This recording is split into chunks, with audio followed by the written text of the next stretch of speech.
Welcome friends, my name is Suman Singh and you are watching History with Suman Rituraj Singh.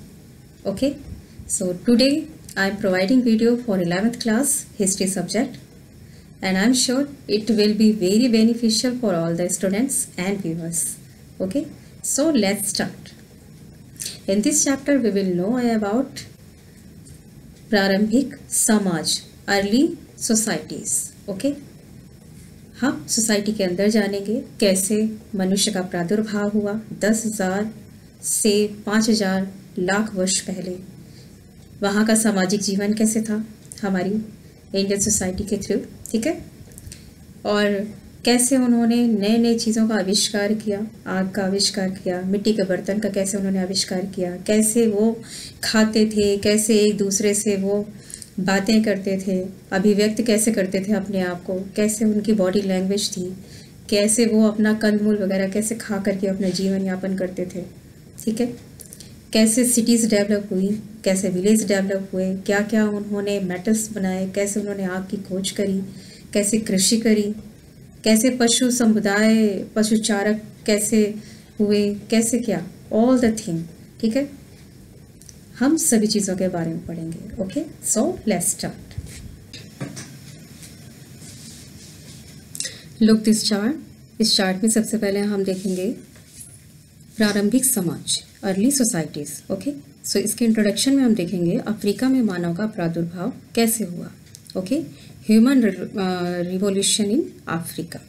Okay, तो वहाँ पे क्या हुआ था कि वैज्ञानिकों ने जो भी हमें अवशेष मिले थे, हड्डियों और पत्थरों के औजारों के जो भी अवशेष मिले थे, उसकी सहायता से उन्होंने क्या किया था कि हमारे जो प्रारंभिक समाज था उसको जानने के लिए उन्हें हेल्प मिली थी. ओके, सो जो भी remains of bones and tools थे उनकी सहायता से उन्होंने इस समाज को जानने की कोशिश करी थी कि जो प्रारंभिक समाज था before 10 to 5 million years ago कैसा था. ओके, सो सेकंड हम देखेंगे कि पुरातत्व वैज्ञानिकों ने मानव जीवन के बारे में पुनर्निर्माण करने और जानने की किस प्रकार से कोशिश करी थी.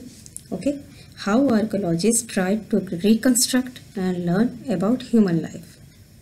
उन्होंने कैसे जाना था, किस किस वजह से जाना था, क्या क्या चीज़ें उन्होंने जानने की कोशिश करी थी, और क्या क्या जो उन्हें अवशेष मिले हैं, बचे हुए कुछ अंश मिले हैं प्रारंभिक समाज के मानवों के, वो क्या क्या हैं, जैसे home, condiment, seeds, hunting, expression, fire, language, village, cities, pottery, jewellery, tools, new tools, metals. ठीक है, घर, कंदमूल,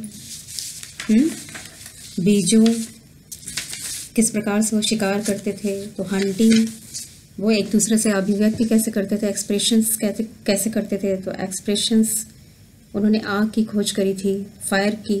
ठीक है, लैंग्वेज या भाषा, वो किस प्रकार से एक दूसरे से कांटेक्ट करते थे, एक्सप्रेशन कैसे थे उनके. तो हम इन सभी चीज़ों को हम एनालाइज करेंगे, जानने की कोशिश करेंगे, इस पर हम चर्चा करेंगे कि कैसे उन्होंने ये सारी चीज़ें, कैसे इन सब चीज़ों के बारे में उन्होंने जानकारी इकट्ठा करी. ओके, जो थर्ड है आपका वो है कि हम कुछ सेकंड जो सब्जेक्ट है, ये सारे सब्जेक्ट से हट करके कि उन मानव का कैसे प्रादुर्भाव हुआ प्राचीन समाज में, प्रारंभिक समाज में, कैसे जो ह्यूमन थे कैसे उन्होंने डेवलप किए, इस चीज़ को छोड़ करके हम थोड़ा सा अदर भी सेकंड सब्जेक्ट में भी हम थोड़ा सा ध्यान केंद्रित करेंगे, उसको जानने की कोशिश करेंगे. डिस्कशन अबाउट सम सिटीज़, कुछ शहरों के बारे में हम जानने की कोशिश करेंगे.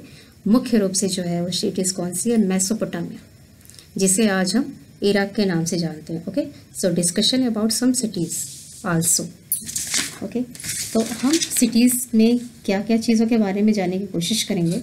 हम सिटीज़ में जानने की कोशिश करेंगे कि वहाँ पे विकास कैसा रहा, डेवलपमेंट कैसा था, केंद्र कैसे थे, कैसे केंद्र का निर्माण हुआ, क्या क्या वो बिजनेस करते थे, कैसे लिखित सामग्री उन्होंने इकट्ठी करी होगी. इससे हम ये श्योर होते हैं कि वो ज़रूर उन्होंने लेखन कला का आविष्कार कर लिया होगा, क्योंकि विदाउट ऑफ लेखन कला के आविष्कार के वो कैसे इतना बड़ा बिजनेस वगैरह स्टार्ट करते थे कि उन्होंने खेती भी स्टार्ट कर दी और दूर दूर समुद्र तक जा करके उससे जो चीज़ें थी उसको भी ले करके ज्वेलरी वगैरह बना करके वो सारी चीज़ें वो उसका बिजनेस भी उन्होंने स्टार्ट किया था. इसके भी हमें ब्यौरे मिले हैं, साक्ष्य मिले हैं, और कैसे उन्होंने पशुचारक जो पेस्टोरल जो कम्युनिटी थी उसके बारे में हम जानने की कोशिश करेंगे। तो विकास के बारे में जानने की कोशिश करेंगे, केंद्र के बारे में जानने की कोशिश करेंगे, उनके बिजनेस, उनका राइटिंग जो मटेरियल था, जो पास्टोरल जो उनका कम्युनिटी थी, इन सब चीज़ों के बारे में हम जानने की कोशिश करेंगे। और हम इस चीज़ पर हम एनालाइज करेंगे, हम इस चीज़ के बारे में हम चर्चा कर रहे हैं, इस चीज़ को हम इसका ब्यौरा हम इकट्ठा करने की कोशिश कर रहे हैं कि क्या मेसोपोटामिया जैसे शहर में लेखन कला का आविष्कार हुआ था, क्या ये संभव है?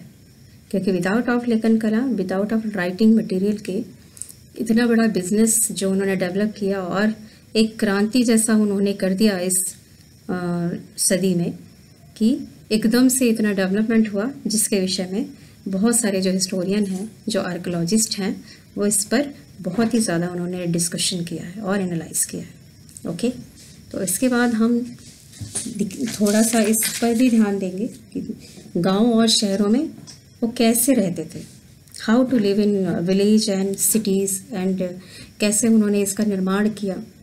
ठीक है, और हम ये भी इसमें देखेंगे इस चैप्टर के अंदर कि बिफोर 5 मिलियन ईयर्स एगो वहाँ का कैसा सामाजिक जीवन था, and before 10 million years ago वहाँ का कैसा सामाजिक जीवन था, और क्या क्या कहानियाँ हमें मिली है, स्टोरी है जो कि ऐसी कहानियाँ मिली हैं जिससे हमें पता चल रहा है, स्टोरी, साक्ष्य, अवशेष जो भी रिमेन्स हैं, तो इन सब से हमें उस समाज के बारे में, अर्ली सोसाइटीज़ के बारे में हमें सारा कुछ जानने को मिल रहा है। Okay, so next I'll teach you next paragraph in my next video. Okay, so till then, thank you so much for watching. Keep watching and please ज़रूर से ज़रूर शेयर करें और सभी बच्चों को ज़रूर बताएं कि मैं उनके लिए, उनके बेनिफिट के लिए वीडियोस पोस्ट कर रही हूँ।